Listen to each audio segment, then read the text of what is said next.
क्यों मक्का में भगवान शिव को कैद करके पत्थरों से मारा जाता है? आखिर क्यों कोई हिंदू कभी मक्का मदीना नहीं जा सकता? अगर जाने की कोशिश भी करता है तो क्यों बॉर्डर से ही उसे बाहर लौटा दिया जाता है? और सबसे बड़ी बात तो ये सामने आती है कि आखिर ऐसा क्या हुआ है कि देवों के देव महादेव यानी कि भगवान शिव को मक्का मदीना में कैद रखने की बात कही जाती है, और तो और शिव जी के प्रतीक शिवलिंग को वहां पर पत्थर से मारा जाता है। दोस्तों, ये वो सवाल हैं जिनके जवाब आज तक कोई सही तरीके से नहीं दे पाया है, क्योंकि ये बहुत ही सेंसिटिव मुद्दा है। इसलिए जब इसके बारे में बात होती है तो लोग बचकर चलना पसंद करते हैं, क्योंकि कोई भी कंट्रोवर्सी में फंसना नहीं चाहता। और एक वजह यह भी है कि लोगों के पास इसे लेकर सटीक जवाब है ही नहीं। पर आप चिंता मत करिए, क्योंकि आज की इस वीडियो में हम आपको इस विषय में एक एक जानकारी देने वाले हैं, जिसे देखने के बाद आपको कोई और वीडियो देखने की जरूरत नहीं पड़ेगी, क्योंकि हम यहाँ पर बातों को घुमा फिरा कर नहीं बोलने वाले, बल्कि इतिहास के पन्नों को खोलकर उसमें लिखी सच्ची बातों को आपके सामने लाकर आईने की तरह खड़ा कर देंगे, जिसके बाद फैसला आपका है कि आप मक्का मदीना के बारे में क्या सोचते हैं।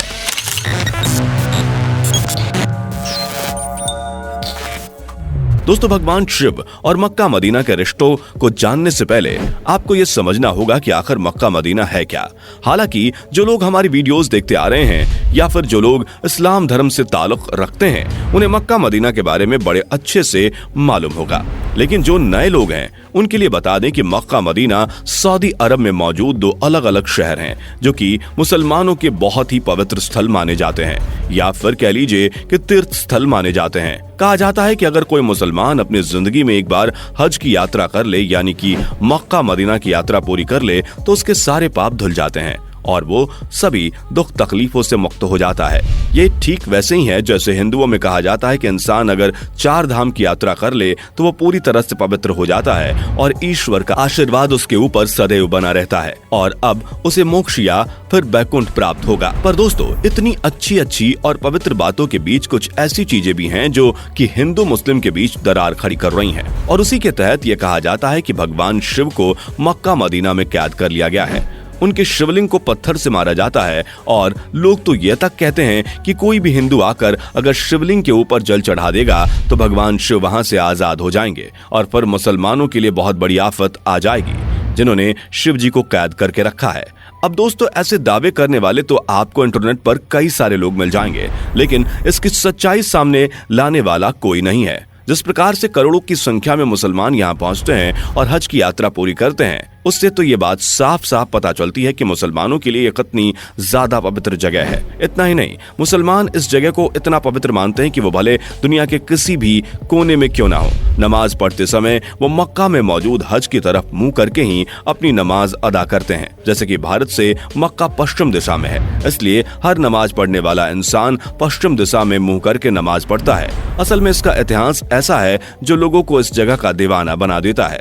इस्लाम धर्म की धार्मिक किताबों के अनुसार एक बार हजरत इब्राहिम को अल्लाह ने कहा कि अपनी सबसे प्यारी चीज की कुर्बानी दो। अब हजरत इब्राहिम के लिए उनकी सबसे प्यारी चीज उनका बेटा इस्माइल था, क्योंकि हजरत इब्राहिम की उम्र ज्यादा हो चुकी थी और बहुत ही दुख तकलीफों के बाद उन्हें बेटा प्राप्त हुआ था, इसलिए वो उन्हें सबसे ज्यादा अजीज था। लेकिन अल्लाह ने हजरत इब्राहिम को अपनी फरमाइश सुनाई कि तुम्हें अपनी सबसे प्यारी चीज की कुर्बानी देनी होगी, जिसे सुनकर हजरत इब्राहिम तैयार हो गए और दिल पर पत्थर रखकर उन्होंने अपने बेटे की बलि देने का फैसला किया। जब हजरत इब्राहिम अपने बेटे की बलि देने के लिए जा रहे थे, तभी रास्ते में एक शैतान मिला, जिसने कहा कि ये तुम क्या कर रहे हो, तुम तो गलत कर रहे हो, तुम अल्लाह के कहने पर अपने ही बेटे को कैसे मार सकते हो, वही तो तुम्हारे बुढ़ापे का सहारा है, अगर तुम उसे मार दोगे तो आगे का जीवन कैसे जियोगे। शैतान की बात सुनकर एक पल के लिए हजरत इब्राहिम का मन डगमगाने लगा, लेकिन दूसरे ही पल उन्हें एहसास हुआ कि ये शैतान है, क्योंकि अल्लाह ने अगर मुझे कुछ करने के लिए कहा है तो गलत नहीं कहा होगा।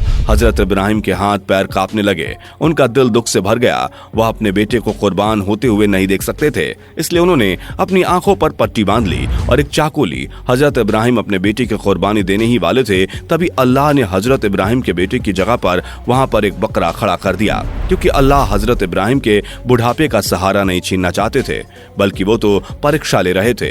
और अल्लाह की परीक्षा में हजरत इब्राहिम अव्वल नंबर से पास हो गए। जब इब्राहिम ने अपनी आंख खोली तो देखा कि उनका बेटा सामने खड़ा है और बेटे की जगह उन्होंने एक बकरे की बलि दे दी है।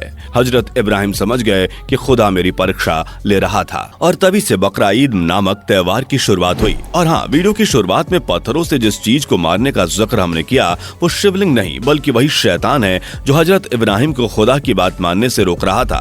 यानी कि मक्का मदीना में भगवान शिव के ऊपर पत्थर मारने वाली बात तो सरासर गलत है। और आप एक पल के लिए दिमाग लगाकर भी तो सोचिए कि भगवान शिव जो पूरे संसार को चलाते हैं, जो चाहे तो बड़ी से बड़ी ताकत को भी एक ही झटके में नष्ट कर दें, उन्हें भला कोई कैसे अपने काबू में कर सकता है? कैसे उनके ऊपर पत्थर मार सकता है? इस तरह की बात पूरी तरह से गलत है।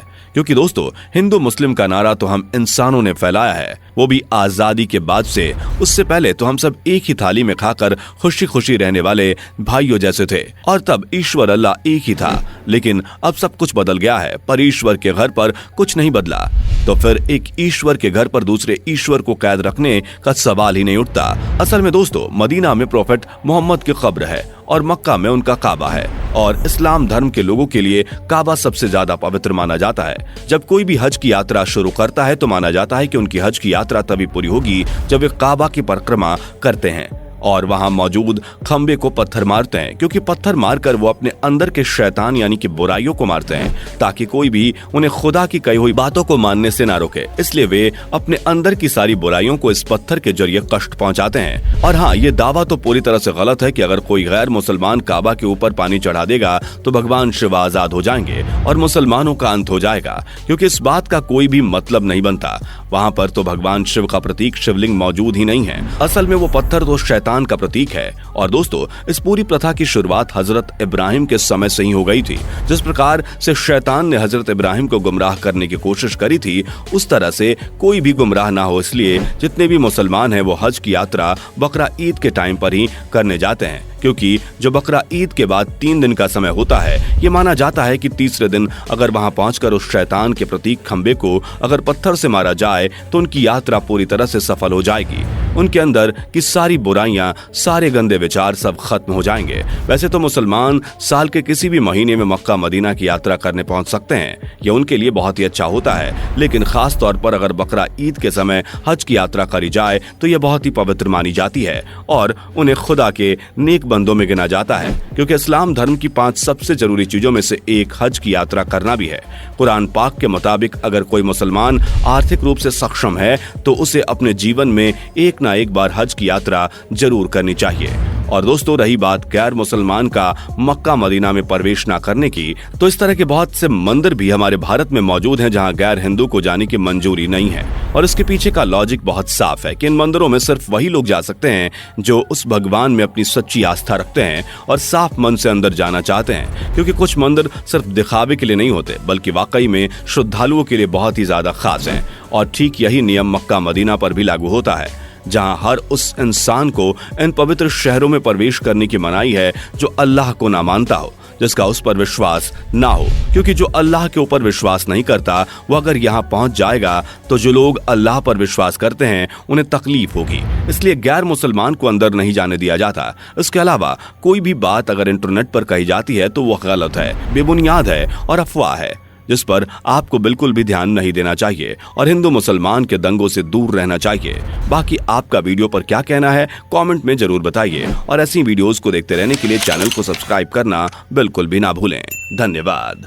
दोस्तों, आपको स्क्रीन पर 2 और वीडियोस दिखाई दे रही हैं, जिसे देखने के लिए स्क्रीन पर क्लिक करें।